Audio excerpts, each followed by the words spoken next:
So, hello all. I think it's great to see so many familiar names in my Zoom pane in the second session. And we went through the feedback of the last session, and we hope that this session is also as insightful and helpful as the last one was. As a small recap, in the last session, we talked about depression from a spiritual point of view. In this session, we'll be talking about what, why, and how of depression from a deeper psychological point of view. And just before we start, here is a one quote of Sri Aurobindo on how we view psychology, which I found that very suitable for the session of ours. The quote goes like, psychology is the knowledge of consciousness and its operations, Sri Aurobindo. And to help us view depression from this angle, we have Harshita amongst us. You can see Harshita. Hi, hi Harshita. Hello. So, hey. So, Harshita spent her childhood schooling years in Sri Aurobindo International School, Hyderabad, and for the last 15 years, she has been associated with Oro Youth. She is working as an assistant professor in psychology in Hyderabad and is parallelly pursuing her PhD in psychology. And when I was thinking about this session, right, I was talking about in my friend circle, and I found that a lot of us have been contemplating about depression from a psychological point of view. And Harshita will give us that clarity. Personally, I have been aware for depression from a long time, but it has been a kind of black box to me. I know that there is some depression, there, big black box to me, but is it detectable? Can it be treated? And have so many other questions which I want Harshita to answer and satisfy my queries today. Definitely. Uh, Next, I would like to hand over it to Harshita, who will start the session now. Yeah, thank you so much, Rishi. I think that was a beautiful introduction. So, first of all, good evening, everybody, and I'd like to extend my heartfelt welcome to all of you for being here for today's session. And the session is going to be, we titled it as an uninvited guest. So, throughout the session, we will be exploring who this uninvited guest is, what causes this uninvited guest to come to our house, and how do we come to our body, our house, everywhere, and how do we deal with this uninvited guest. All right, so let's begin our journey. And so I was told that this session has to be interesting, interactive. So I thought the best way to begin the session would be through an activity. So without wasting much time, I think let's move on to the activity. So this activity is on gratitude. So what I want you to do, what I want all of you to do is, it's just a very simple activity, simple exercise. Just keep whatever you're doing aside. And when I ask you to close your eyes, you can close your eyes. And I want you to think of three aspects that you're grateful for in your life at the present moment. Who are you grateful for? What are the things that you're feeling that aspect of gratitude towards? And I just want you to be with that feeling of gratefulness till I ask you to stop. I hope everybody has understood the activity. All right.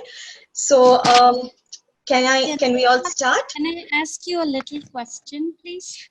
Yes, definitely. What is the difference between thankfulness and gratitude? Because Sure. Can So, thankful Deepika, can go away after a few minutes, and how to sit sure, with it. absolutely. sure. So I will be answering all the questions towards the end. So you can hold on to that question. But right now, experience. If you want to say thank you, how would you say thank you? That's all I'm looking at. All right. So just close your eyes, and if you want to say thank you to somebody, thank you to the experiences which you have, you may just go ahead with that. Is that clear now? Yeah, that helps. Wonderful. So I request all of you to close your eyes. So basically, we have to visualize our physical self thanking. Is that what we should do? Just however you want to say thank you, just go ahead doing that. Visualizing or experiencing the feeling. however you want to say thank you to somebody or the experiences you have. It is your own wish. There's no one way that I am going to tell you, Okay. but in whichever way you want.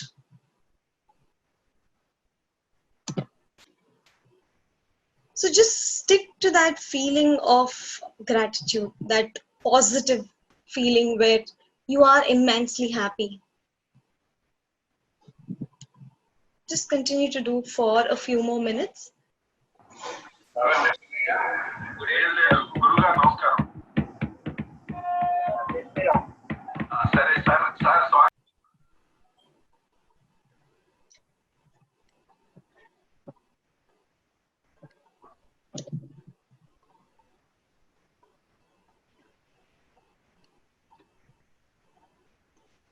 Okay, wonderful. I now request all the participants to open your eyes. So, firstly, I'd like to explain the reason why I have chosen this activity. So, what I'd like you to tell you all. Another thing before I even tell you the reason is, first of all, let me first of all tell you who do I want to express my gratitude to at this moment. So, I'd like to share my responses. So firstly, I'd like to thank the Mother and Sri Aurobindo for giving me this wonderful opportunity to be here in front of all of you. And secondly, I'd like to express my gratitude to all of you for being there by prioritizing to be there with me in this session. And finally, I'd like to also thank all the organizers, Srinivas Uncle, Shivda, Palak, Rishi, Rahul, everybody who's there with all of us who's kind of be a part of this program. So this is something which I really wanted to say before we continue with the session. So now the reason I chose this activity is because in the rest of the presentation, we are going to delve deep into the realm of darkness, realm of experiencing a negative emotion, that is depression, right? So this gratitude is going to be like a torchlight which we are going to use to guard or strong arm ourselves from becoming vulnerable to the content being shared in the PPT. So just a quick quote by the Mother I'd like to read out. To feel deeply, intensely and constantly a total gratitude towards the divine is the best way to be happy and peaceful. So now I'd like few of you to quickly share your responses. Whom did you feel the gratitude towards, and how was the experience? Just maybe 2-3 of you can share your responses.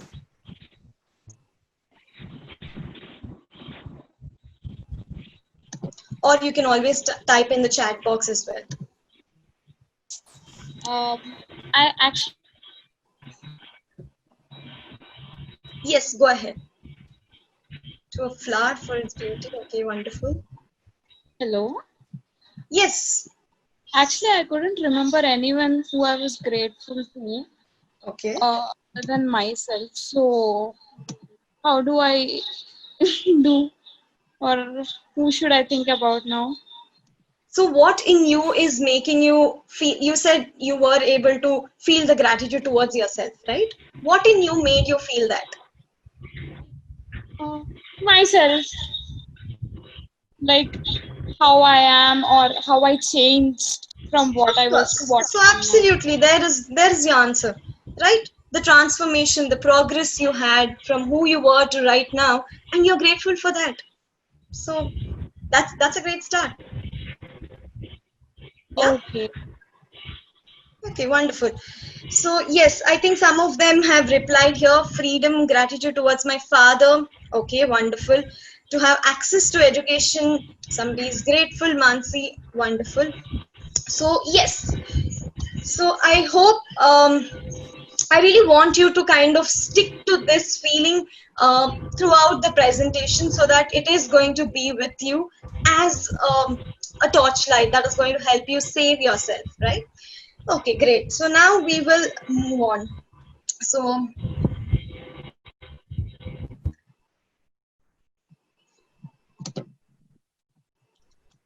Palak, are you there? Thank you so much, Harshita, for introducing us to the beauty, and to the love, to the gratitude that is present around us. I think if we are able to hold on to these elements each and every moment of our lives would itself be so much different, especially in the context of given times. So while we have a brief glimpse of feeling low, and sometimes we also call it as, feeling depressed, but there are a lot of days when I am either completely blank or I feel lost, disturbed. So what I want to understand is this depression, or is depression characteristic of somebody always feeling lost, always appearing to be sad or lonely? Are those the only parameters that we can use to identify people or ourselves feeling depressed or feeling low? Okay, so it's a wonderful question, I'd like to say. So definitely I'm going to answer that question. So quickly, I think I will want all of you to look at this video first and tell me what you understand from this video. All right. So I will just have to stop my sharing here because I will do it again.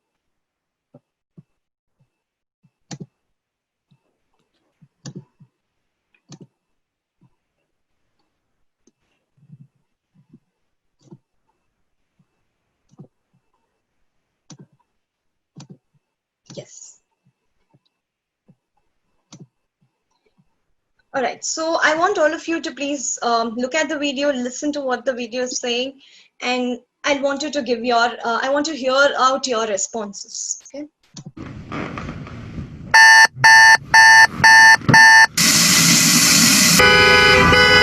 Good morning. Hey, Ricky. Yeah. I like Ricky.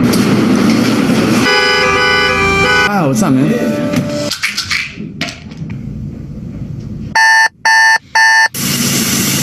Good morning.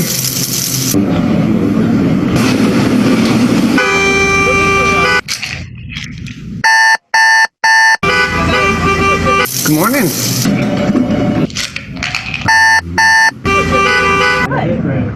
Good night.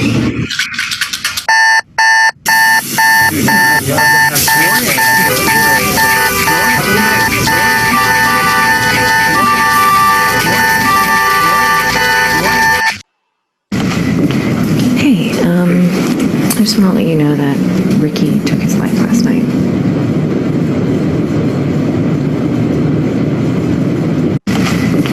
Hey, I just want to let you know that Ricky took his life last night.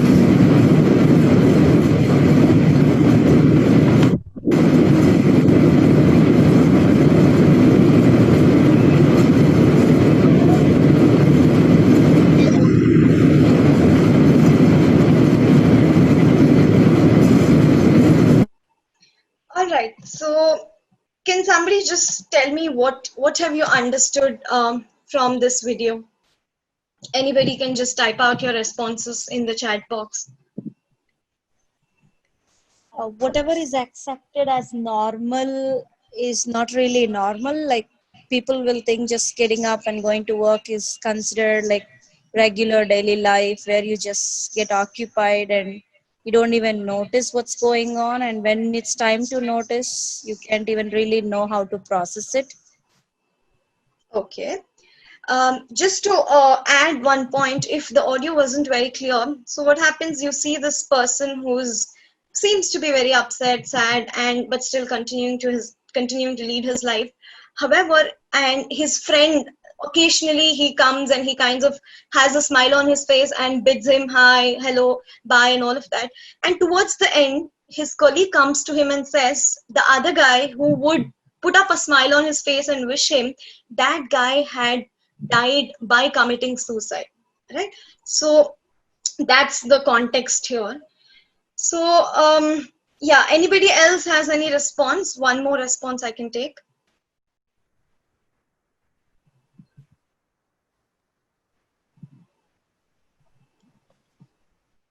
Okay, he was running in his life, and also he doesn't want to be in an emotional state of the negative thoughts. He kept himself busy. Okay, fine.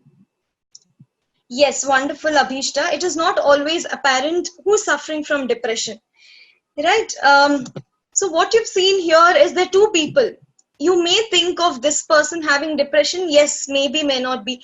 But there was another person who was smiling and who was functioning normally, yet he also did suffer from depression, and that's the reason why he took his life. And what we need to understand from this video is depression is something that is not very obvious all the time. It's not something that can be observed, or the symptoms are extremely clear that it's easy to diagnose. It is most of the times it is hidden, and people are unclear, vague about how a person goes, or rather experiences the whole process. So this kind of lays a foundation for us to know a little more about it, so that we can deal with it effectively. All right. So let me take you through understanding the meaning of depression, and whatever Palak has asked, what is the meaning and probably how is it different from just feeling low? I'd like to kind of throw some light on these aspects. So whatever information I have taken from is from DSM, that is Diagnostic Statistical Manual 5th edition. So psychologists use these as the reference to diagnose people with mental health conditions. Okay, so the definition goes like this. It's a recognized medical condition that causes persistent feelings of sadness, loss of interest, and severely impacts a person's ability to carry out daily tasks and roles. Okay, three important aspects in this point. It kind of covers the entire definition of depression. One is that there's a persistent feeling of sadness and interest. Second, it impacts the person's ability, all right, and to carry out his day-to-day tasks. The next definition: presence of sad, empty, or irritable mood accompanied by somatic is nothing but bodily changes, physical changes, and cognitive changes that significantly affect the individual's capacity to function. So we will look at all of the causes, or rather what are the symptoms of depression in depth. Some of them are mentioned in this definition. But, Harshita, yes. sorry to disturb you. Could you reshare your screen? Okay, 1 second. Yes. 1 second, your screen sharing has paused. I don't know, for some reason. Okay, once I think Yes. I know what to do. Yeah. Okay, I think it should be clear now, right? Yeah.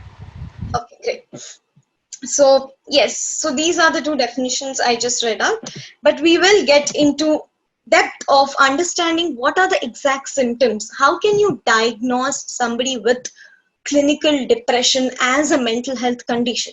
Okay, so now we're going to look at clear specific symptoms people need to have. So at least somebody who's suffering from depression need to have 5 or more symptoms within the same 2-week period, and there has to be a change in how he has been functioning from the previous way of functioning, right? So we look at the symptoms. So one of the symptoms should be, out of the 5, I said 5, at least 5 or more, right? Out of those 5, one symptom at least should be depressed mood, that is feeling of sadness, emptiness, feeling like the person is down in the dumps, or maybe somebody has observed that person to be tearful most of the time, about to cry, any of these aspects, or loss of interest, diminished reduction in the pleasure or interest in the activities which the person used to enjoy earlier. For example, I loved playing tennis and I used to feel really happy it was my favorite hobby. But once I started experiencing depression, even though I am playing tennis, I no longer seek pleasure from it. I no longer enjoy that particular activity. So that's more of diminished interest or pleasure, right? So definitely one symptom has to be from these two, okay? And the other 4 symptoms could be from, could be significant weight loss when not dieting, again that has to be remembered, or significant weight gain, weight loss or weight gain, at least 5% of the body changes should be there. And insomnia or hypersomnia, that is inability to sleep. Now inability to sleep doesn't mean all the time, but either they're having disturbed sleep, they're waking up in between the night and they're having difficulty to get back to sleep, or excessive sleeping. Even in the mornings they tend to sleep, they excessive drowsiness. That any of these two is a possibility. The next one is psychomotor agitation. So for example, increase in purposeless physical activity, moving one's fingers, shaking one's legs, inability to sit still, want to do something, hand wringing, pulling, rubbing skin, sometimes even to the extent that it can also bleed, right? So they're not able to be in a relaxed position. That's more of psychomotor agitation. So heightened motor activity. Or it could also be reduced motor activity, that is retardation, psychomotor retardation, slow movements. They might take a long time to just move from one distance to another distance, slow speech, they might take time to process what you're saying, slower body movements. And all of these definitely have to be nearly every day, that in that 2-week period, the person should be feeling this most of the day and every day as well. Fatigue or loss of energy, inability to do things which other people do easily. So feeling of weakness inside, no energy, feelings of worthlessness. Why am I living? What's the point of being? And not what, why am I living could be more of a suicidal thought, but I am worthless, I am good for nothing, things, feelings like thoughts like that. Inappropriate guilt, saying sorry extremely to everybody because they always think it is their fault. Diminished ability to think or concentrate, indecisiveness nearly every day. So not able to make small decisions also, not able to concentrate when they take up a task, inability to finish that task, and recurrent thoughts of death, that there's no point in living, having such thoughts, fear of dying. And they may or may not have an exact suicidal plan, but at least they keep getting these thoughts. Again, suicidal thoughts may not be every day, but they might experience this also. So these are the different symptoms people may be having, and at least 5 or more of these symptoms you can diagnose it as clinical depression. One thing what we need to remember is all these symptoms, whatever the person is experiencing, should cause distress or impairment in social functioning, so they're unable to go about with their day-to-day activities in a successful way, in a normal way. The usual activities are getting hindered, right? And these symptoms should not be because of any other medical condition or any other mental health condition as well, right? So I hope the symptoms of depression are clear. Now we'll move on to what are the types of depression predominantly. I'm not touching upon several types because there are several types, but most commonly these are the 2 types of depression we see. And major depressive disorder is whatever we have looked at in the earlier slide, all of those symptoms, at least 5, that is mostly major depressive disorder, at least for a 2-week period. However, when you're talking about dysthymia, is another form of depression which lasts for 2 years at a stretch. So in the period of 2 years, they may be experiencing these symptoms. And at least you need to remember that the person is not free from symptoms for more than 2 months. So in the 2 years periods, the person is not free from experiencing these symptoms for at least 2 months, right? Other 10 months at least the person should be, other 22 months at least the person should be experiencing these symptoms. Right. I hope it's whatever we have touched upon, the symptoms and meaning of depression are clear, and the types. Now we need to look at how common is it. everybody's talking about depression, but I really like to know, is it only me that is suffering from depression, or are there other people who are with this? So for us to understand that we are not alone in this journey, there are others also experiencing similar feeling. That's the reason why I had to include the prevalence part of it. So you can see that there are about 56 lakhs 67,000 5969 people experiencing depression in India as per 2015 statistics, at least 4.5% of India's population. And this is taken from WHO website, and there has been an increasing trend of depression. So I can also guess definitely that there would have been increase from 2015 to 2020 as well. And the total number of people living with depression in the world is 322 million. So you can see how one of the psychologists did mention about how depression is almost like a common cold in physical symptoms, right? It is as common as that. And mostly women experience depression higher than males. And it is the second leading cause of death among the youngsters after accidents. So it is very common condition which people are experiencing nowadays, and it is very important for us to gain a knowledge about it so that we can choose ways to prevent it, right? So another very interesting fact is most of the people do not seek help, do not go to mental health professionals, nor they do about it unless it becomes really, really disturbing in their life. So that's one thing we need to do. So the next aspect, what I'd like to cover is what's the difference between feeling low and depression. Now we need to, a lot of times we do kind of worry about, am I just feeling low or am I experiencing depression? So one thing which you've understood now, that there are several symptoms that definitely can be depression. However, any emotion, we look at it like a spectrum. So feeling the intensity can be less or the intensity can be very high.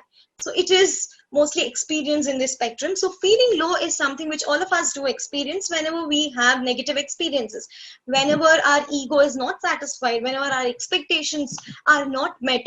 That's when we tend to feel sad. But we do something and or rather we get distracted, somebody else comes, we immediately are able to get back to the normal state, right? That's more of feeling low, feeling down.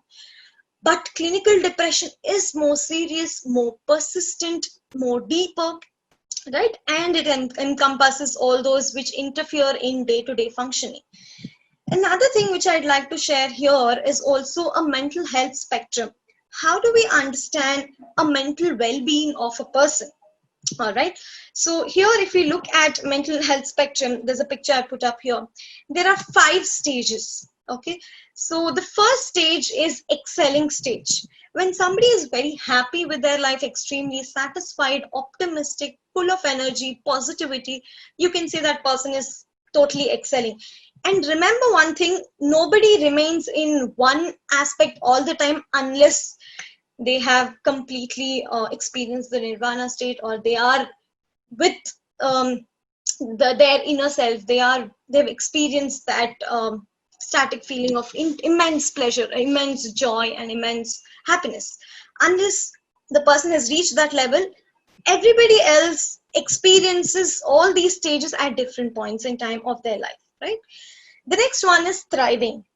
In thriving stage, it's more like we do face some issues, but we are able to successfully deal with them.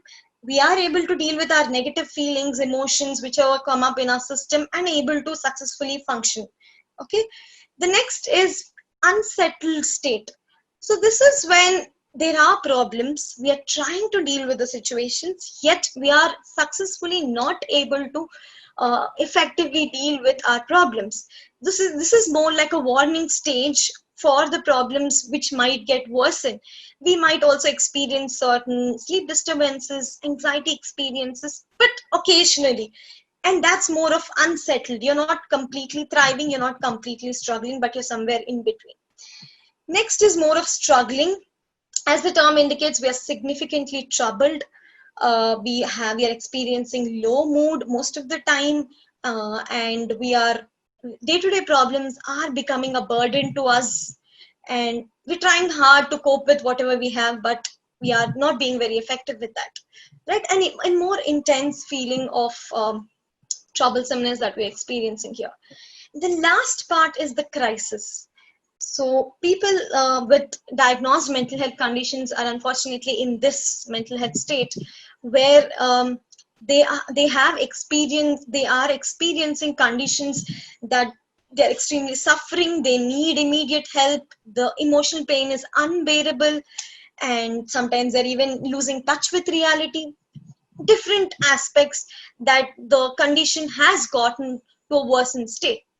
Right, so these are the 5 stages of mental health well-being. So we can be in any of these stages at any point in time, but we need to be very cautious once we are experiencing the unsettled feeling, struggling feeling, and the crisis. Definitely we need to do something about it. Now let's understand this with a better example.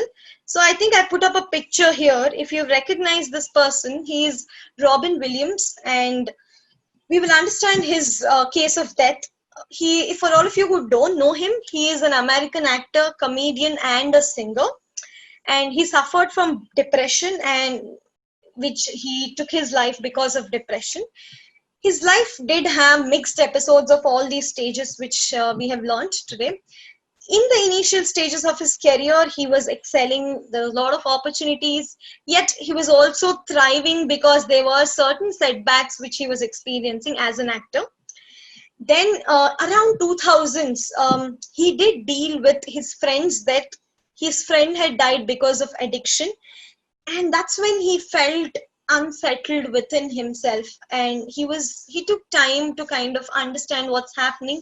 Yet he did take good care of himself by distracting, getting enrolled in a lot of physical activities, and he did kind of deal with the pain that he was going through, right? Then he started thriving again, and he did become addicted to alcohol, joined a rehab. He was completely, at this point in time, he was completely struggling with anxiety, depressive feelings, but he wasn't able to cope with it successfully, which at a later point in time in his stage, he was diagnosed with Parkinson's disease, which is again a condition where people experience certain physical symptoms also, which worsened, and because he was parallelly experiencing depression as well, and that led him to kind of commit suicide and take his life, right? So you understand now, I hope you do get a difference between all of these different stages of mental well-being. Now we will kind of get a little deeper into the subject, okay?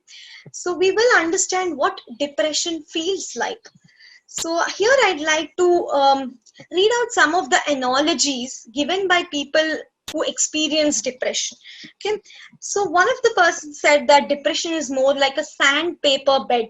All of us know that the sandpaper is pretty rough, and we use it to rub out to something to make it to kind of grease, or different ways we can use sandpaper, right? So that person is experienced in that way, that you stand beside your bed, it looks cozy and inviting. You climb in and are settled by the feel of the sheets on your skin. They are rough like sandpaper. Your pillow is as hard as a rock. You roll over, nothing changes. The sandpaper sheets hurt your skin, and the rock pillow makes it impossible to relax. Right? So that's one of the analogies, somebody who's experienced depression. Another one is 500-pound lead suit. Picture yourself wearing a full body armor made of lead, which is metal and very hard, strong.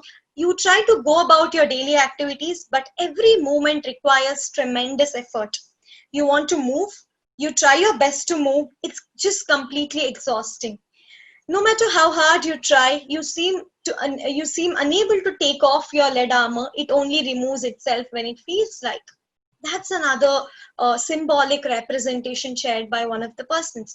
And another one which you can clearly see that when somebody is in a deep dark pit, and when the person is able to see others functioning normally, but when they try to reach, they are unable to, they're feeling alone, hopeless, miserable. So that's another analogy given by somebody else. Right, so I think we did discuss a lot about depression, and I know I can sense that we've gone a little deeper into this concept.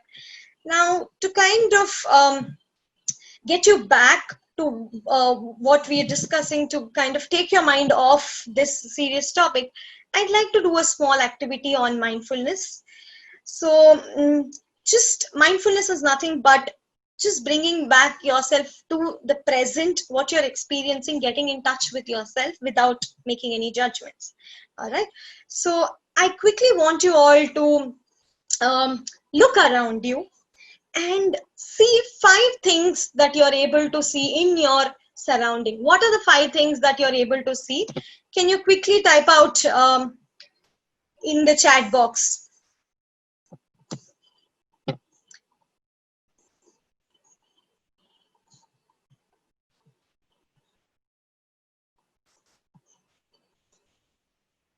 Okay, fan, bottle, clothes, bed, wonderful.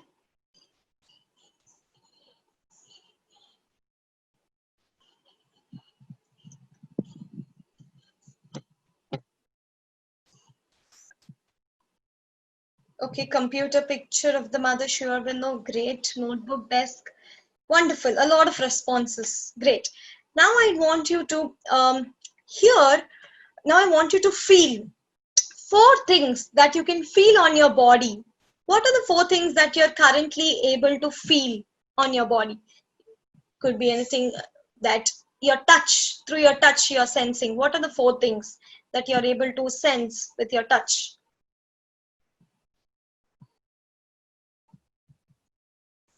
Air, heat, wonderful. Great. Keys, chair, heat, okay. Mobile phone, breeze, wonderful, great. Now I want you to focus your senses on listening to any 3 sounds you can hear at the moment. 3 sounds. What are 3 sounds that you're able to hear?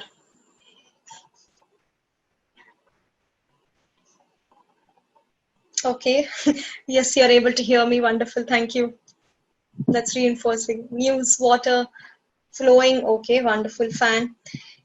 Great. Now I want you to just kind of get in touch with your taste buds. What taste are you able to feel in your tongue right now?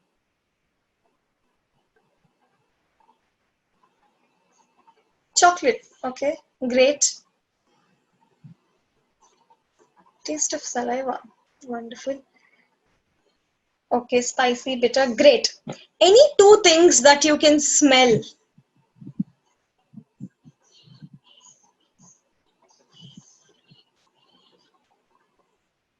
Spinach, smoke. Okay. Room freshener. Okay, I'm not able to smell anything. Fine. Jasmine perfume. Okay, wonderful. So great. Thank you so much for doing this activity. I hope you all are kind of separated yourself from earlier, whatever we were discussing. We just did get a little deeper into the concept of depression, and now I hope this activity kind of brought you back to the present and kind of help you focus on what's happening with it, right? So this is very powerful tool which a lot of psychologists do use, mindfulness, and there are several practices which are used in mindfulness, and this is going to help you protect from a lot of negative feelings, negative experiences that you do have.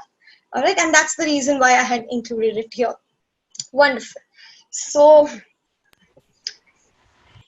Palak. Thank you so much, Harshita. I think this was a very beautiful activity in changing the energy from the heavy topic that we were discussing earlier. Um, I think somebody also mentioned it over chat around Sushant Singh Rajput, and the case is still being investigated. Let me give an example of myself. So now I have a little bit of understanding around depression, but I also want to understand that can there be specific triggers from either the mental space or from the physical being that might actually cause or that might actually end up triggering these phases of feeling low or phases of so-called depression?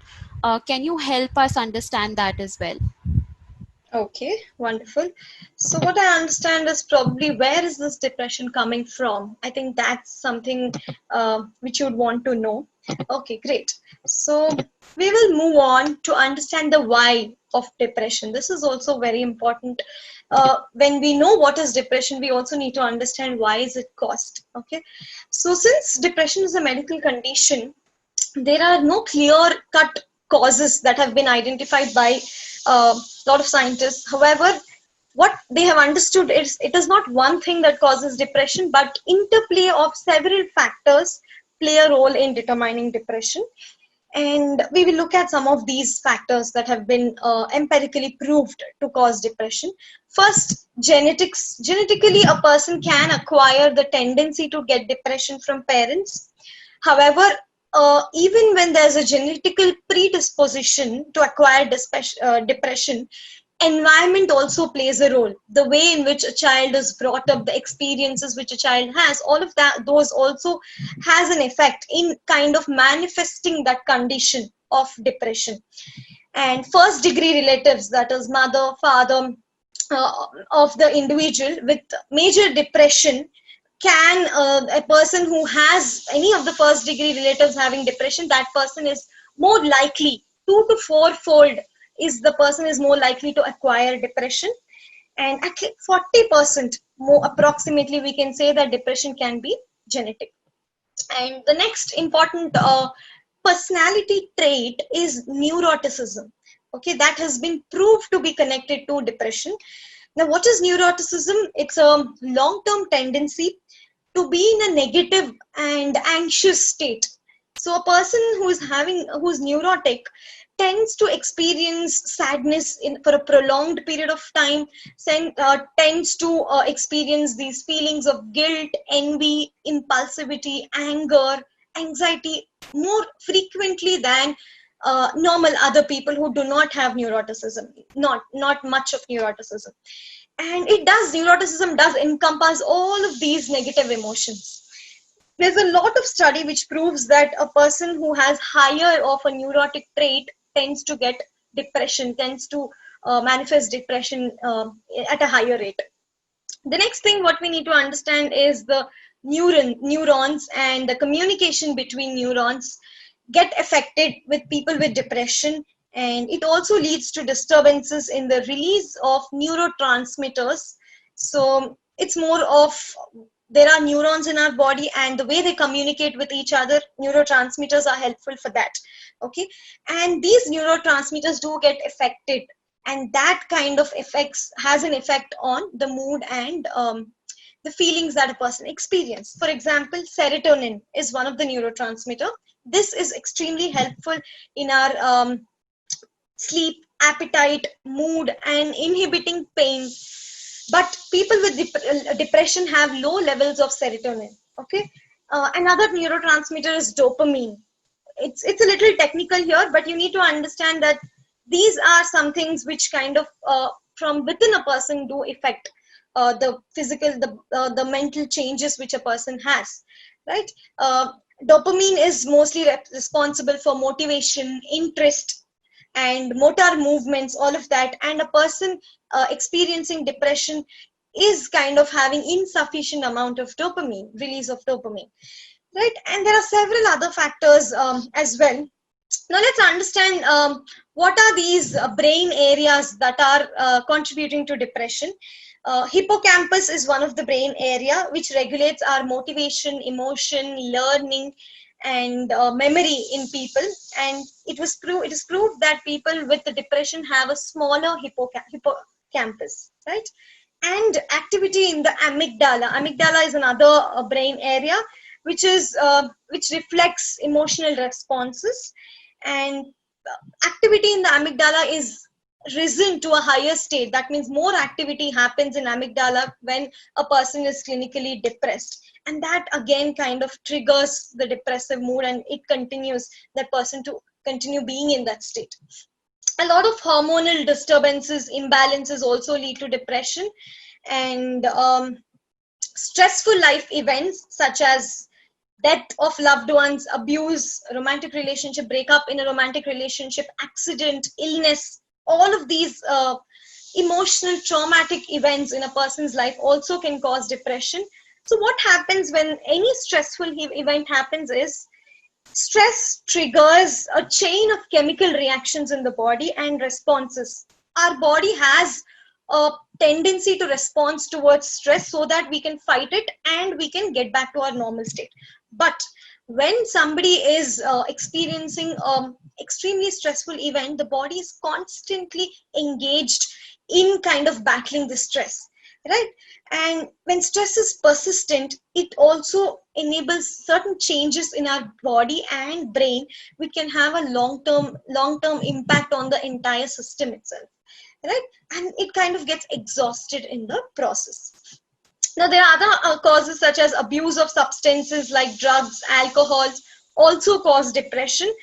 And it's kind of bi-directional. Somebody with depression tends to get addicted, and somebody when takes in substances may also acquire depression. It can happen both ways. Seasonal changes, other factors can be seasonal changes and menstrual cycle in women. All of these seasonal changes, some people experience depression only during winters. So there are several other factors as well, but these are some of the commonly observed factors in the medical scenario. All right. So now we will move on to understand a little bit from a psychological perspective how depression can be understood, explained. So one of the most important theories is given by Aaron Beck. And here what we're talking about is it's not the events in the environment that affect a person that cause depression, but the interpretation that the person has towards a particular environment is very important in kind of triggering depression and kind of maintaining depression. Okay, that's something which you need to understand. Now, you can quickly see here that there is a diagram which shows our thoughts are connected to our emotions are connected to our behaviors. So what I think affects, for example, when I think that I'm not a worthless person, I tend to feel sad, miserable about myself. Then I end up crying, withdrawing myself from others, even self-harm tendencies. So our thoughts completely have an effect on our emotions, and our emotions have an effect on the behaviors. So for some of us who are familiar with integral yoga, it is nothing but how our mental is connected to our vital. Our mental aspect of our personality does have an effect on the vital, and the vital is kind of affecting the habits which we engage in, right? So now do you see the connection between the three? Great. Another one which is important is given by Albert Ellis, that is rational emotive behavior therapy. So what we need to understand here is there are three aspects. A person can experience, person experiencing depression may have negative thoughts about himself, negative thoughts about others around, and negative thoughts about future. For example, I am a failure can be a negative thought about myself. I can do nothing. I'm good for nothing. And once I think like this, I also think that others don't like me, and others see me as a failure, and others hate me. That's negative thoughts about others, and also about the future. Nothing is going to change. I think this is going to be like this. I am going to be like this. So negative thoughts about the future as well. Right, when a person experiences depression, it was identified that there's a lot of negative thoughts, errors in thinking, and irrational beliefs about themselves and the world around is kind of improving the depression state. So quickly, I'll also like to tell you another important aspect of rational emotive behavior therapy, which is given by Albert Ellis. There are several aspects we need to understand. First, whenever there is an event, which is happening in the environment, that activating event will lead to a consequence, right? But in between these two, the belief plays a very important role.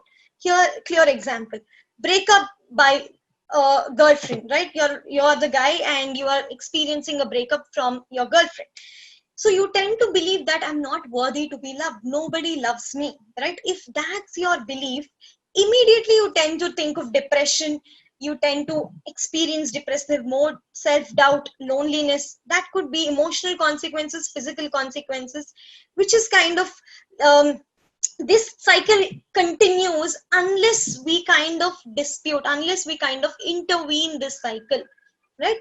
Now, if you want to change from that cycle, you need to ask yourself, am I really not worthy to be loved? What about the other people? What about my past relationships? What about my mother, father, my siblings, my best friends? There are so many people who love me, right? That doesn't mean I'm not to be loved, right? So challenge your irrational belief. And once you kind of get new beliefs, you will experience new emotions.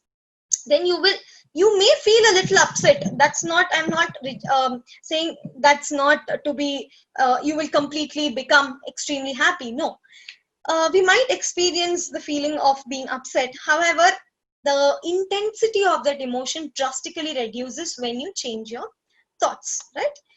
So you may experience that, yes, relationship has failed, but that doesn't mean I'm not worthy. Maybe this is not meant for me and there's something else better, right? So that's how we kind of go about this entire cycle. All right, great. So Palak, are you there? Yes, thank you so much, Harshita. That was extremely insightful. Before we move forward, giving a quick time check, it is 8:53. Right. I will just want to request all the participants, in case you have any questions, feel free to share it over chat box. We will take it up after the last aspect that we were covering. So Harshita, based on the symptoms that you were just covering and the theories that we were looking at, let's say I have been experiencing feeling lonely for a long time, or I have lost my appetite for, let's say, a few months, or I'm not able to sleep properly, or if I have somebody who is close to me and I observe that he or she is going through such a scenario, is there is this situation treatable, or is there a way that I can cure it myself? Yes, absolutely. So you put the question very rightly, Palak. Thanks for that, because treating is something that happens from outside. That's what I learned just yesterday. And curing is something which you can do to yourself. Treating, you can go to a doctor to get treated. However, I think at the end of the day, you have to work on curing yourself. Great. So the how of depression, this is the biggest question which we need to understand. How do I deal with depression? So I'm going to break up this segment into three aspects. How am I going to deal with depression? How am I going to help somebody with depression? And how can I prevent myself from depression? Okay, great. So the first aspect of coping with depression is awareness, right? Just if somebody has attended the previous session, I think Shivda has clearly talked about and rather elaborated more on how it's important to become aware of depression and kind of deal with the depression. Right. So when you become aware of depression, one aspect what you can do, definitely you can seek help from a mental health professional. Medication may be prescribed based on the severity or experiencing. This is the most common way. The method for dealing with depression given by the mother has 3 steps. Okay. First is awareness, and one must become conscious, then control it, and continue to master one's changes, which can also lead to changing one's character. All right. So changing one's character comes towards the end, but before that, what we need to do is controlling our bad habits, old habits, which have been for a very long time with us and which kind of has a very significant impact on our character. Let's take an example of somebody who has frequent depression. When things are not exactly as they would like it to be, that person becomes depressed when their expectations are not met. So that person has to be aware of his depression, not only what he's feeling, but why is he feeling like that, the cause of depression. Then once he can become conscious, he has to kind of stop being depressed, so has a control over his feelings, and then he can work out on mastering his depression, stopping it from coming. Finally, this after this work has been done for sufficiently long time, then you can the tendency, the natural the nature of the person loses the habit of having depression and no longer reacts in the same way, that the nature has changed. So this has been given by the mother. So in the same context, we will look at some of the other techniques also which we can practice. All right. So the first technique which I'd like to share here is activity monitoring. So I will just share a picture with you. So these this is the worksheet which usually it's prescribed for activity monitoring. It's nothing, you can just break down your day. If I'm experiencing depression, what I'll do is I will make a timetable like this. I will each day wise, and I'll divide the timeline of the day by different hours. So 9 to 10, starting from 6 to 7, 8 to 9, 10 to 11. So all the hours in the day I will chalk out in the table. Each day I will mark out what exactly am I doing in that particular time. So 6 to 7 sleeping, 7 to 8 eating. So here you can see. So 9 a.m. Went to eat breakfast, 10 a.m. go to work, talk to Bob. So 11 a.m. sitting at my desk reading emails. So make a list of first, because this is the part of awareness. So we need to know what is it that we are doing at every hour throughout the day.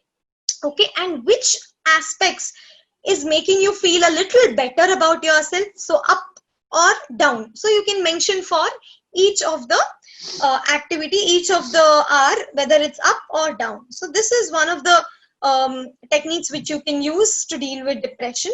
First thing, as a part of awareness. Second, values. So what we need to do, we need to identify what are our values in our life. So there are different segments of our life with respect to physical well-being, family relationships, intimate relationships, emotional health, community, spirituality.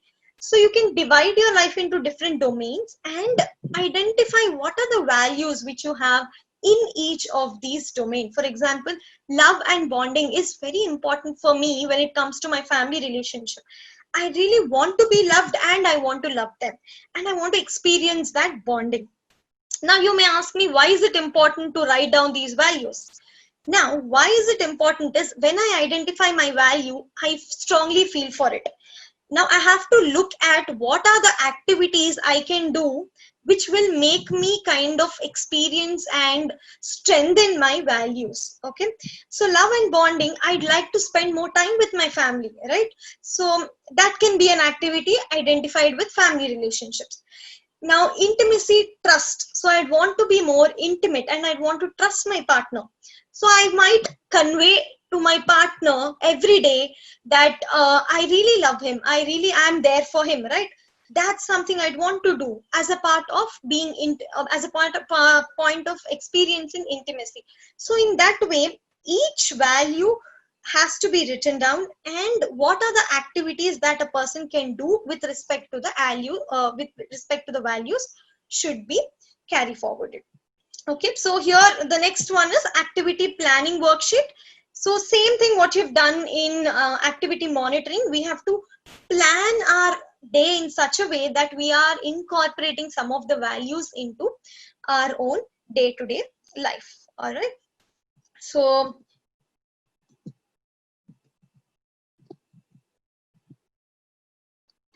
one second, I think there is a problem.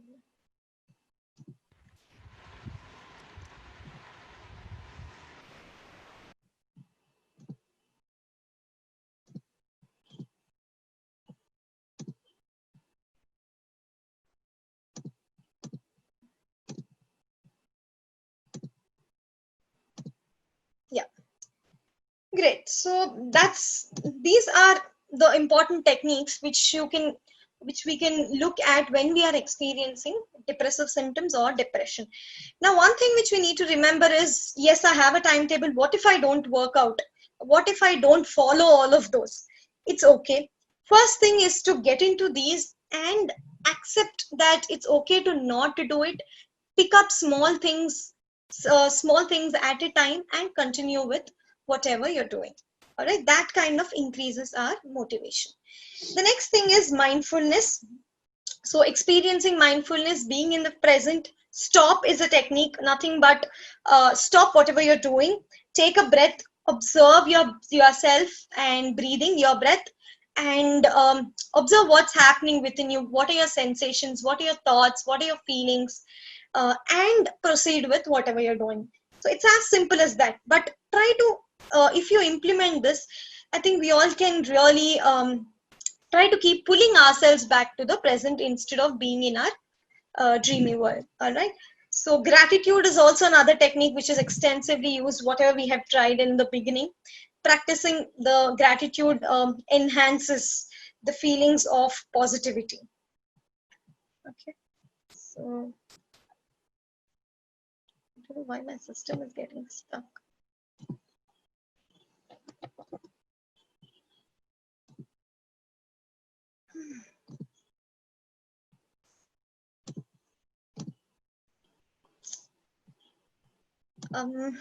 Can I log out and log in?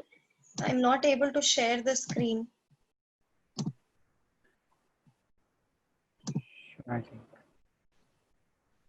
Just Srinivas, can you share the screen for Harshita?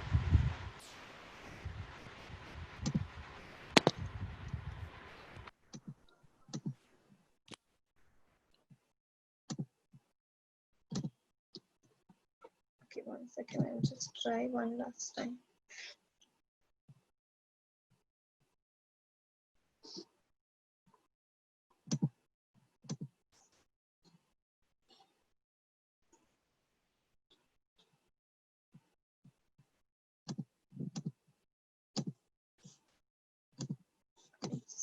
Yes, I think now I'm able to. Okay, wonderful. So yeah, so a little bit about gratitude. Just I'd like to read out one quote which the mother has given for us. Physically, materially upon earth, it is in gratitude that one finds the source of the purest delight. So practicing gratitude increases our positive feelings within ourselves to combat the negativity. And the last part of it is engaging in physical exercises, connecting with nature, and practicing positive behaviors. So the mother has also told us that the body must do the exercise, have an active and regular life to work physically, eat well and sleep well. It is in good health that the way towards transformation is found, right? So according to researchers also, physical activity releases happy hormones and enhances our mood. And connecting with our nature increases our energy levels. Nutritious food, eating good food, home cooked food, especially served with love, also adds to our physical and mental health. Okay, so there are definitely many more techniques, but these are some which can be implemented right away. Now the next part of it is quickly how do I help someone having depression, right? So knowing what to avoid. So do not say things like it's okay, you'll come out of it, it's no big deal, just wait and watch. Do not say things like that, because that's more detrimental. So if you don't know what to say, just listen to what they have to say, because just being with them and listening to them itself can be extremely therapeutic for them. And recommend therapy, fix an appointment, take them to an expert. That's something which you can do, because they may not even have the energy to go ahead. So that's the reason why you have to be with them to do these things. Making time for them, extremely important, being there for them, because unless if you want to choose to constantly help somebody with depression, you have to make time for them. Indulging in activities which give positive energy, take them out. And same thing, whatever I told you earlier, you can do things along with them, right? Because taking them out breaks the cycle of negativity, and by keeping them occupied, it kind of shifts from the place, also gives a lot of positive energy. Cooking for them, helping them clean their surroundings, extremely important. Eating good food, organizing is very important, because the mother has also said how inner cleanliness is as important as outer cleanliness. What is inner cleanliness? Cleansing ourselves from the negative thoughts, negative behaviors, and keeping ourselves kind of vigilant and getting out of it, right? It's as important as outer cleanliness. So organizing things around also do make. So if you would have experienced, sometimes when you clean your room, you feel much better, you feel much relaxed. That's because of this. Convey your love for them, share gifts, love messages, whatsoever. Figure out a way that you would want to express that you are there for them. They're not alone in this whole world, right? Hug them. Physical comfort, warmth is also extremely important to make them feel secure. All right. The last part of the session is how do we prevent ourselves from depression, the most important part of it. Of course, the first part deals with practicing all the positive, healthy behaviors, exercising, eating good food, practicing mindfulness, meditation, reading, connecting to nature, hobbies. All of these play a very important role in keeping us strong-armed in case of adversities. We may not have problems now, but if we continue to practice these, we will be in a much position to deal with negativities in life. Next, self-awareness, extremely important. Keeping ourselves aware of what's happening, being in the constant vigilance to track the changes happening within. The mother says that all of us have a psychic screen, okay, within ourselves, and this psychic screen is helpful for us to deal with it. Kind of whatever things appear as they are not really as they seem to be. So it's like a screen faithfully kind of recording all the things that they pass. You see that what is luminous and what is dark, what is straight and what is crooked. It's clearly, it will help you see these things. Your consciousness kind of becomes like a screen or mirror whenever you experience, when you are kind of able to access your psychic screen. When you're active, it is like a searchlight. You have only to turn it on if you want to see luminously and examine penetratingly anything in any place. This has been said by the mother. So if you are in constant touch with this psychic screen, it is going to help you out from differentiating from what is helpful to you and what is unhelpful to you. That's more of a vigilance. Emotional management, of course, knowing, understanding how we respond when we are angry, when we are sad, what do we do? And how do we kind of manage how do we find out helpful ways? Maybe can I do art? Can I do dance, music to kind of express my negative emotions? Figure out ways to do that. Mindful of one's self-talk. So what we tell ourselves is very important, because sometimes negative talk can be extremely devastating, right? So positive talk is extremely helpful to boost ourselves, but negative talk can be very detrimental. Problem solving skills, figure out understand what you're doing when you're facing with a problem. When you have earlier successfully met with a problem, continue to do so when you face problems in the future. So develop on your skills to build resilience to face difficulties. Social connection and nurturing relationships. Social support is extremely important for all the humans to cope with any mental health conditions and physical health condition. It has proved in research as well. Somebody who has enough social support, good relationships, is able to recover from illness successfully, compared to somebody who is extremely lonely and disconnected with others, right? So nurturing positive relationships with people around is very important. Connect with the inner self. So what is connecting with the inner self? Becoming aware of the inner power we have, and the 3 simple steps of integral yoga: aspiration, rejection, and surrender.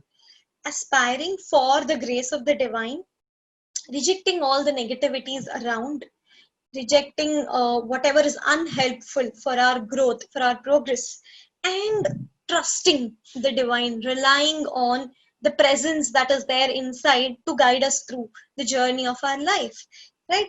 This is more of developing and connect with your inner self, right? So what does it take? Yes, we have understood several techniques, ways, but predominantly what exactly is important? So quickly, what we understand is belief that I can and I will. That willpower is extremely helpful in dealing with anything that is happening in your life, right? So quickly, what I'd like to do, just quote, Mother has also talked about how unhappiness is a state of insincerity. We should always remember this and try to deepen our consciousness, and till we kind of come across the presence which is deep inside our heart. One of the quotes given by the Mother, which also kind of instills our hope to battle depression. I just try to read it out for you. No, all is not sad and gloomy, neither the trees, nor the sky, nor the sea. Everything is full of divine presence and is only too glad to speak of it to you. Shake off this childish depression and contemplate the sun that is rising in your heart. It's so beautiful if you just read it by yourself also, right? So just to end the presentation, end the talk, I'd like to tell you all, we do have the inner therapist within ourselves. We do have the power within, right? So quick quote on the psychic being, which is given by the Mother. A fire is burning there in the deep quietude of the heart. It is the divinity in you, your true being. Hear its voice, follow its dictates, right? Given by the Mother. So we will end the session with a small meditation. So what I'd like to say is consult your inner therapist always. Stay connected. You will then surmount any kind of difficulty you face in your life, right? So what we'll do now is I will be playing you all the Mother's music, and keep this slide open for you. You can choose to open your eyes and focus on the quote given here, or if it helps you better to concentrate, you can close your eyes and focus on the music, and once the music is done, you can open your eyes and then we can have our question and answer session. Okay, so just give me a minute.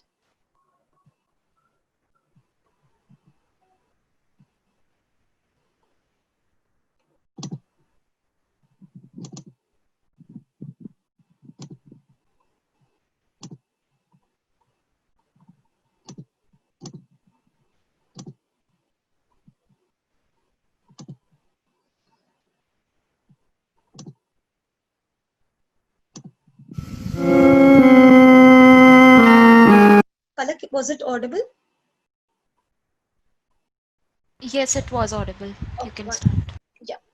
So I request all of you to just stay calm and focus.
Thank you so much, Harshita. This was really very relaxing, and it actually made like a strong connection to the straight to the heart. Really, really grateful to you. We are at 9:15 right now. We will move on to the question and answers after this. But very quickly, we would like to request all the participants to quickly fill up the form that I've shared over chat. It has just 3 to 4 questions. You can quickly take 1 minute, fill up this form, and give us suggestions as to what would be some topics of interest that you would like interactions on, or more clarity on from a spiritual aspect or from a very deeper perspective. What will be those topics like? And we can then plan sessions around those. And these sessions will not be talks essentially, but more like interactions. So feel free to take a minute and fill those up. We will start with the question and answers in a minute.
All right, thank you very much, everyone.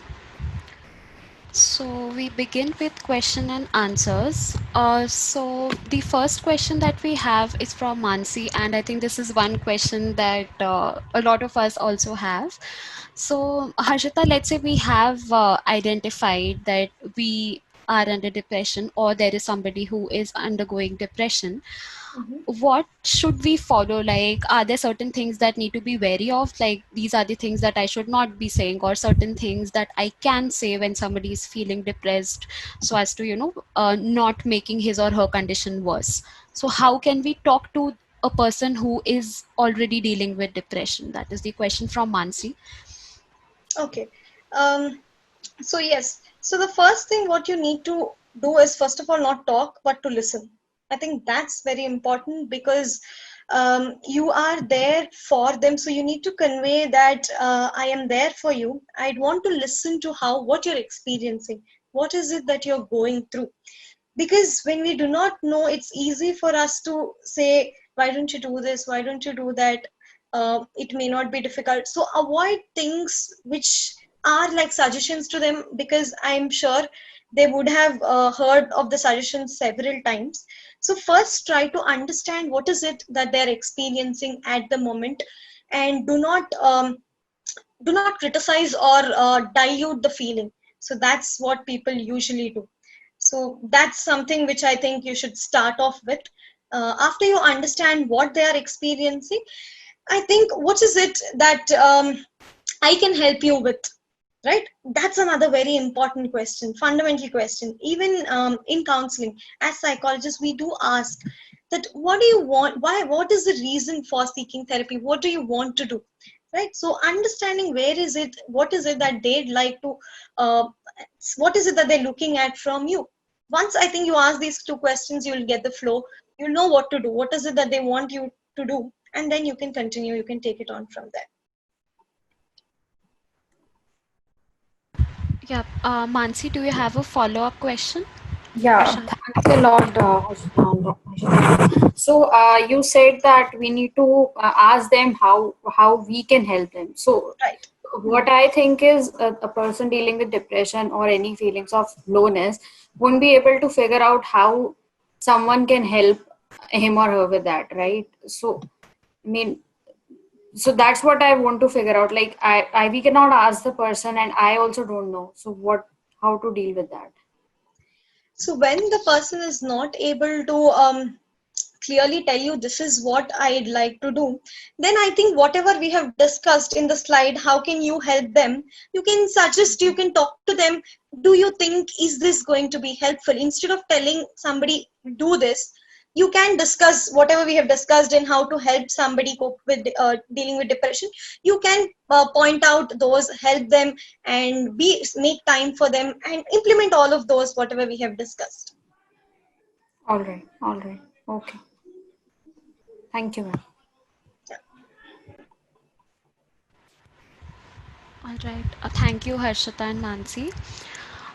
The second question that has come up from a lot of people, Harshita, is around, I think you've also briefly covered in one of your slides already around how to prevent depression. The question is, everyone says love yourself, be with yourself, but how actually to do it and how to bring it in practice? So if you can elaborate on the prevention part, or how can one in fact even love oneself?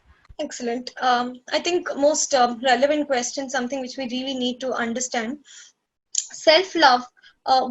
First of all, for us to understand self-love, it's easy for us to understand when do we judge ourselves, right? There will be situations, there will be experiences.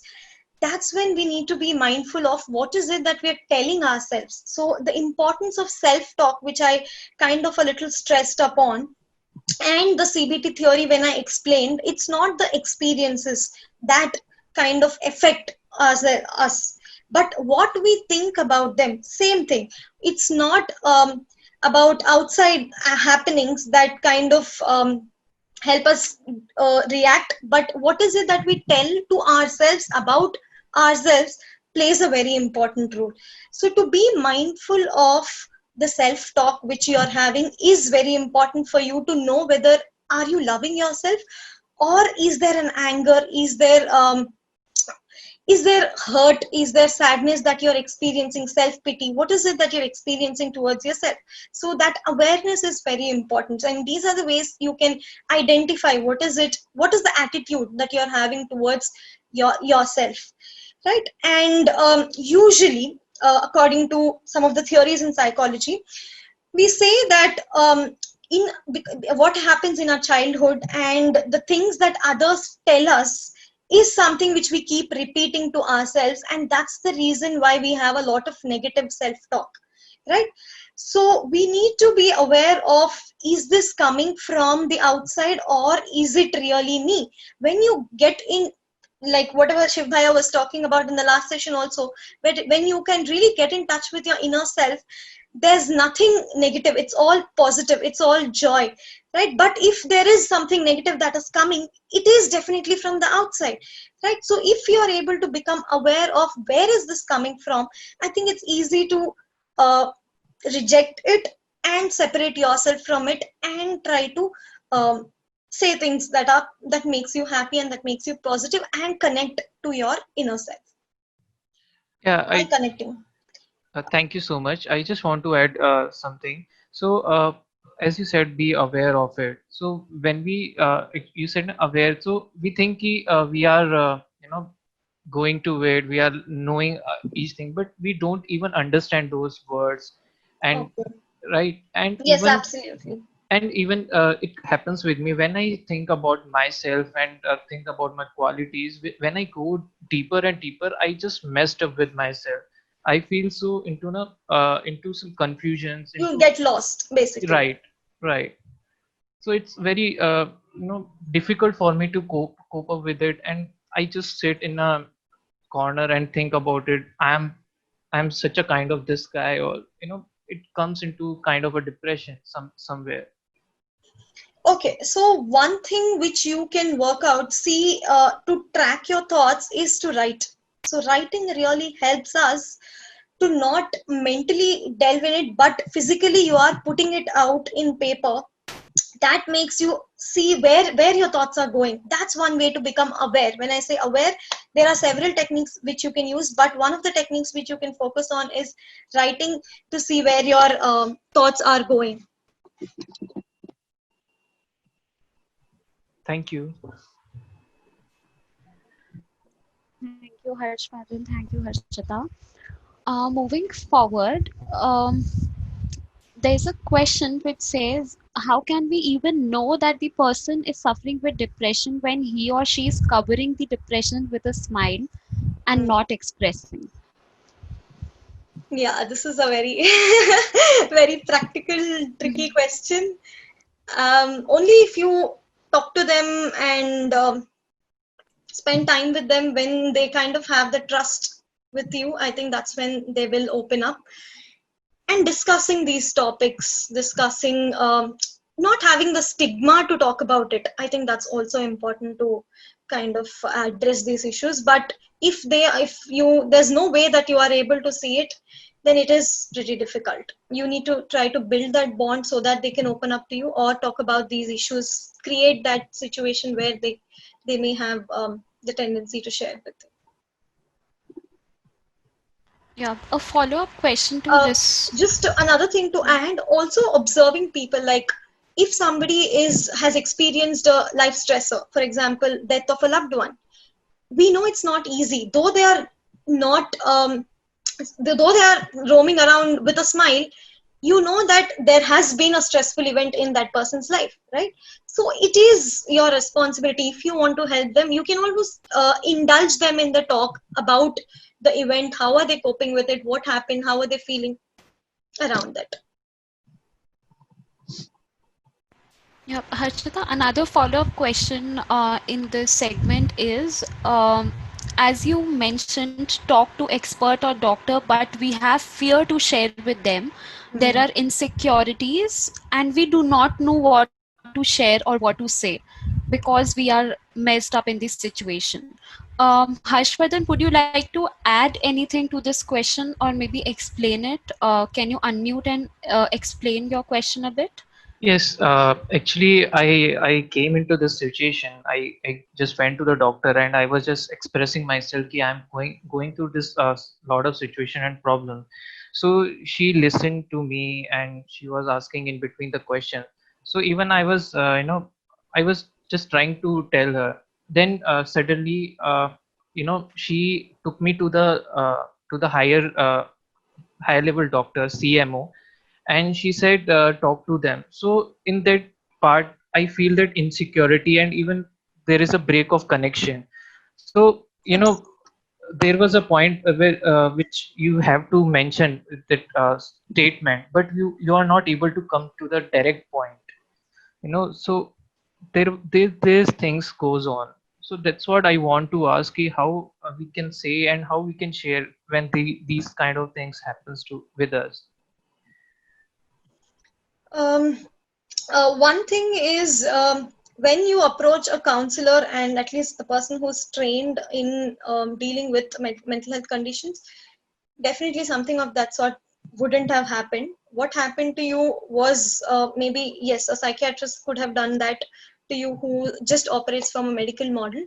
But when you go to a counselor, definitely they will, empathy is one thing which counselors are trained to operate from, to understand what you're feeling instead of you telling it to them directly. That's something which counselors usually do.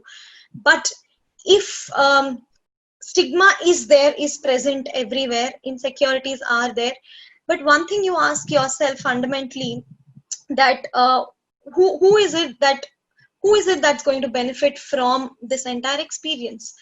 And if I don't speak up for myself, if I don't speak up about what I have, how am I going to get the help that I need, right? So if you can kind of bring that courage to talk about it, and now that you have understood about the prevalence, you are not alone. There are so many people out there experiencing this, and that will kind of getting more exposure, getting more knowledge about it, kind of makes this feeling a little more settled for you, right? I think that's coming from there, you can deal with it in a much better way. And it's always recommended to go to a psychiatrist after seeing a counselor, because once you try talking about your issues, if that's helping you, definitely nothing better than that. But if it is too intense that just a talk therapy is not going to help you, then is when a counselor might refer the person to a psychiatrist, right? And this awareness, I don't think many people do have, and they go to the doctor just for similar to a physical condition, and not many doctors actually operate in understanding what the person is going through. So that's the situation. Right. I just want to ask one more thing, and I want to thank you for this. This situation comes when we feel we are only the person that we can help ourselves, and nobody can help, not even therapist. What he will do, he will ask us, and he will make us realize that you are going through these problems. So when we think we are the person, then how can we take from that point to ourselves? Absolutely. What I mentioned the last slide is the willpower. If you truly believe, and if you are able to exercise your willpower in dealing with it, you really don't need a help. But we need to also have a reality check. We need to tell ourselves, okay, the next 1 week I will try to exercise my will. I will try to focus, concentrate, and deal with it. But if I am not able to, after a week, after 10 days, I will seek help. So that's where you kind of can differentiate and have a reality check as to what exactly you are experiencing, and when do I need to seek help from the outside. Okay. Right. Thank you so much. You're welcome. So, thank you, Harshita. I think we talked about willpower to sort of persevere and then to deal with this situation. In the last session, Shivda also talked about how we usually run away from the very thing that will eventually end up curing us. And in that very context, we have three first-person questions from Deepika, Shanu, and Prachi. Their question is around, let's say I'm suffering from depression. I might, one, not be interested in seeking any help. Two, I will hide whatever is within me. Like I will try every means to not let that expression come out in any form. So if that will, or if that self motivation is not present, then what could be some ways that I can first motivate myself to be even cured, or even feel like coming out of what I'm feeling right now? So yes, I'd like to also connect it to what I had said earlier, that first of all, when you do not want to share it, when you want to hide your symptoms and not share with anybody, ask yourself, yes, this is what I'm experiencing and this is what has been happening with me. Now, if I don't want to share it with anybody, and if I am not able to deal with myself, what is it that I can do to improve myself? Yes, we did discuss about several aspects. The reason why an external help could be necessary is only to track that person, is only to keep that person more consistent in their practice. Just like how we form depression, that is, we indulge in that persistent mood of sadness for a long time. It doesn't happen overnight, right? It takes a while to kind of build up that intensity, to build up that routine. Now, for us to come out of it also, it's going to take that long, right? And a person who's experiencing depression is physically does not have the ability to cope with it, is is feeling lack of energy, is feeling lack of appetite. There are so many symptoms that the person is already delving deep with. Now, how can I deal with myself when I'm experiencing these, and when I'm not able to exercise my will, or when I'm not able to get in touch with my inner self? If these are not the two options that are possibly working out for me, what's the other option? If they question that to themselves, and if they can see what else that they can do, can I talk to somebody about it, or do I need to go to a therapist, or will I start doing it by myself for this period of time? So they can themselves decide what is it that they have to do after going through this process of self reflection, self inquiry.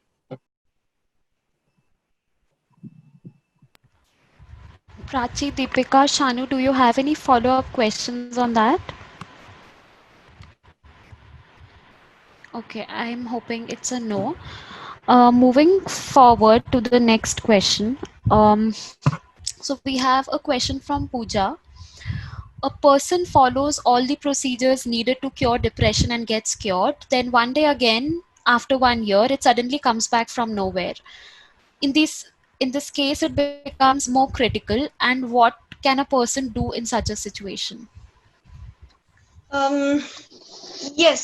So, firstly, I think when it does come back, uh, that also means that it was not dealt completely in the first time when it has arisen. So that's one possibility. Secondly, when it is more intense, I think you do need to work out the therapy, whatever you're working on, your issues need to also go deeper. It's not just what you're seeing outside, what you're experiencing. So the way you recover is also going to take quite some time.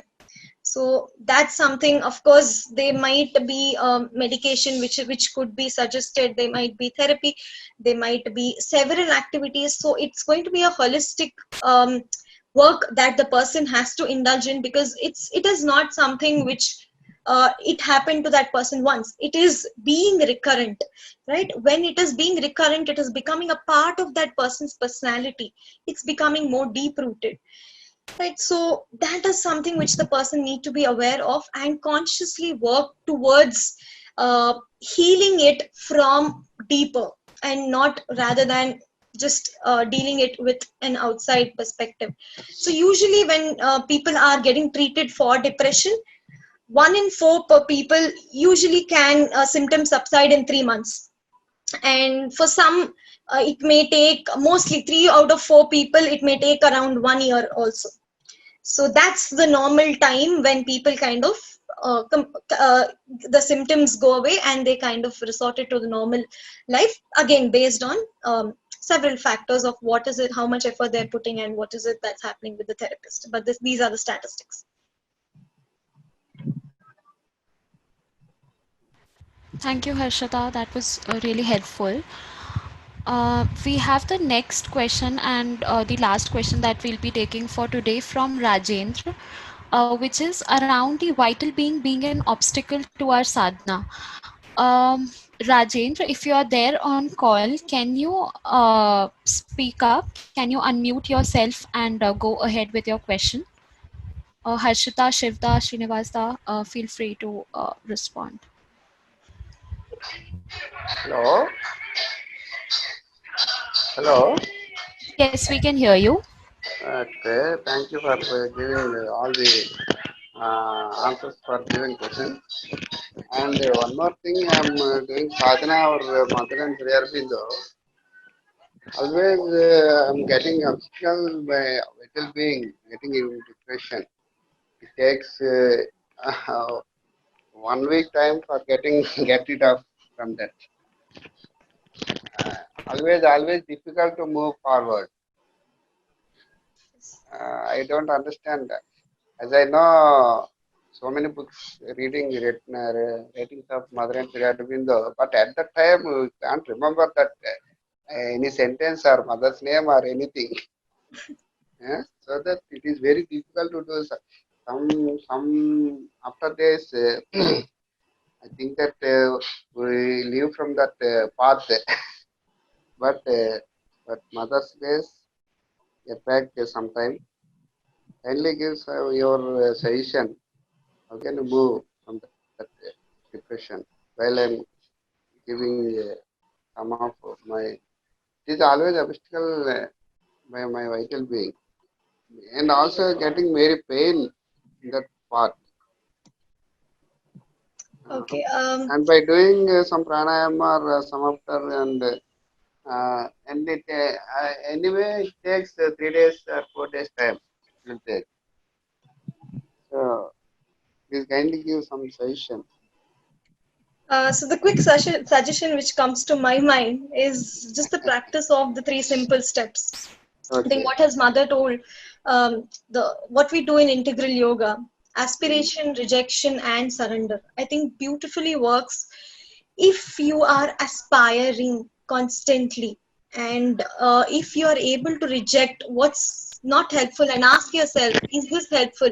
And like I said, mother has also talked about how unhappiness is a state of insincerity. So when you ask yourself, when you're unhappy, am I not being faithful? Am I not having the trust in the divine? So if you are able to kind of ask that question, and which kind of elevates your aspiration along with the surrender, I think the rejection part comes in by itself. I mean, this is how I am able to answer it. But Shivda, can you please add something to it here? Am I audible? Yes. All right. So what Rajendra ji means by vital is that part of our emotions, which is of our impulses, our desires, our energy. It is basically a lot of energy which gets expressed in that particular part of our personality.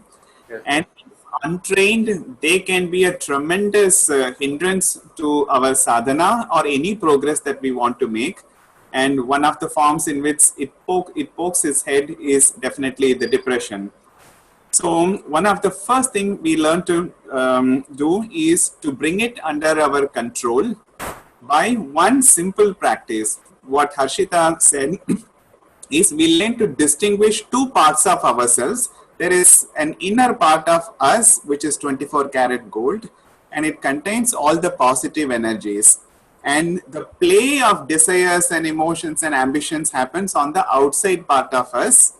And if we can differentiate these 2, then the simple thing is whenever a negative emotion comes like depression or anger or even sadness, first thing is not to identify with it.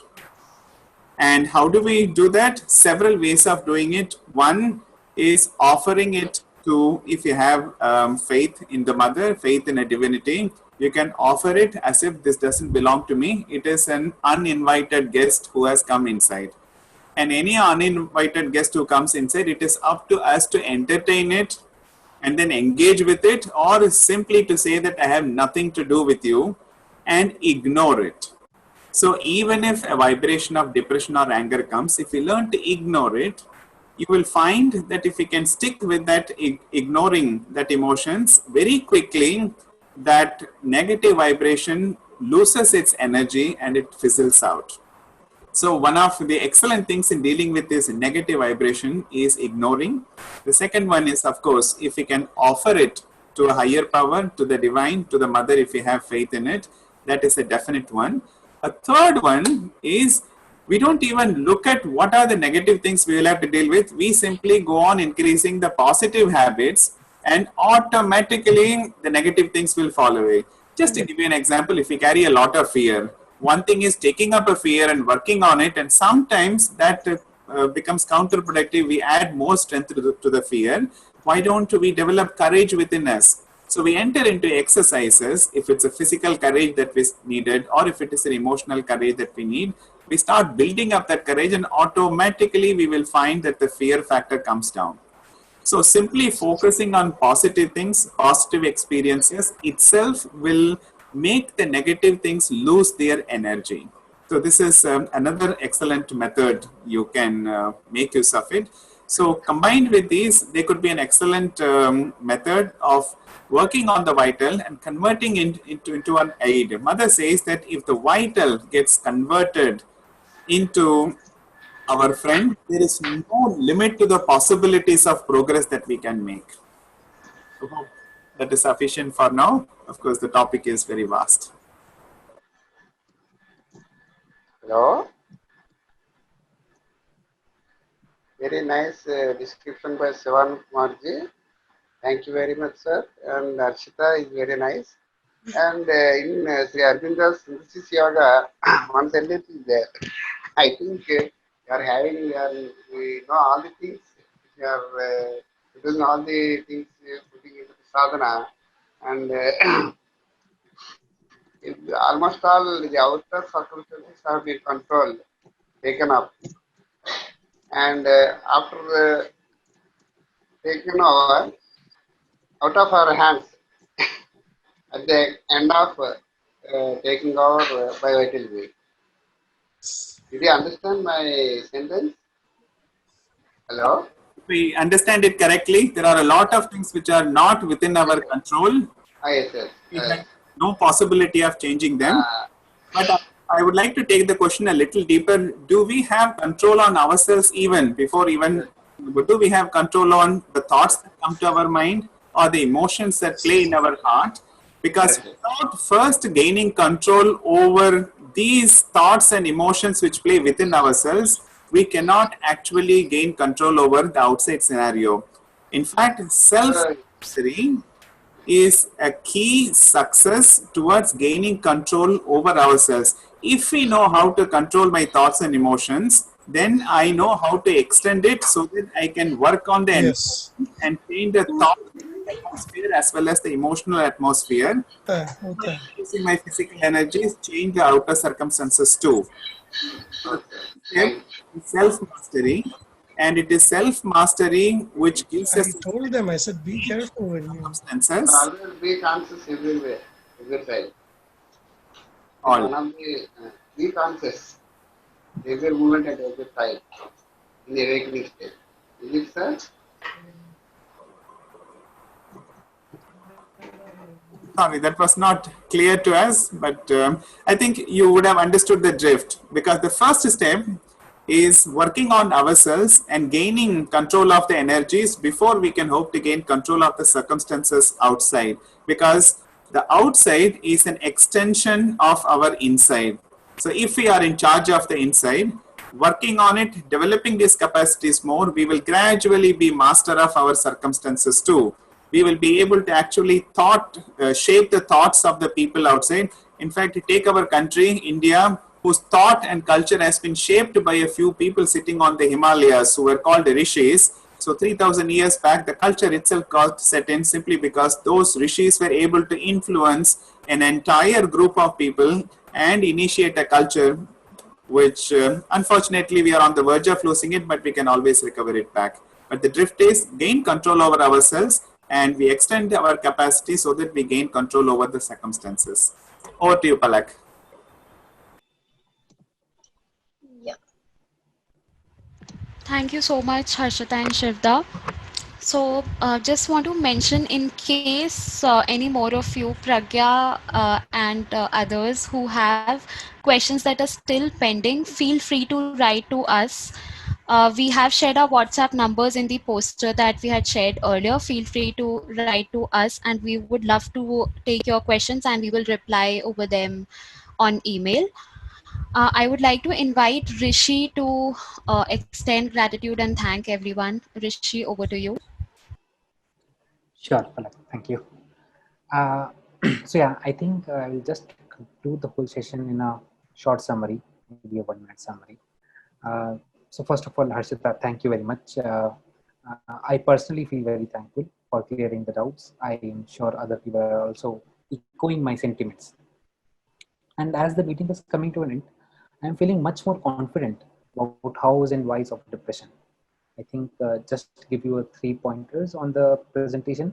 First, we went into the depth of diagnosis. We discussed some physical and psychological symptoms. This gave us confidence as to what really depression is. And I think that next we went into the whys of depression, right? So what are the categories? What is feeling low versus depression? And there are a couple of other whys of depression that Harshita had covered in the slide. And finally, we moved on to the how part. And how part, first of all, a very important distinction was made that how people around and doctors can help us treat depression, but the individual himself has to cure it. And then we had some coping mechanisms like awareness, mindfulness, physical exercise. And finally, we had a brief note on how to prevent ourselves from going into depression. I think that that whole thing gave me much more clarity and much more confidence that if I see next time, right, I will have much more empathy. I'll understand a lot more about depression. I think very grateful to Harshita for that. Very grateful to the mother. Thank you everyone for joining us. Yeah, we will continue holding such talks every Sunday. We would love to hear from you. What topics would you like to interact on? Keep sharing them with us. And yes, in case there is anything that is still pending, please reach out to any one of us. We are here. Thank you so much. Thank you. Stay safe. Thank you, everyone. Happy.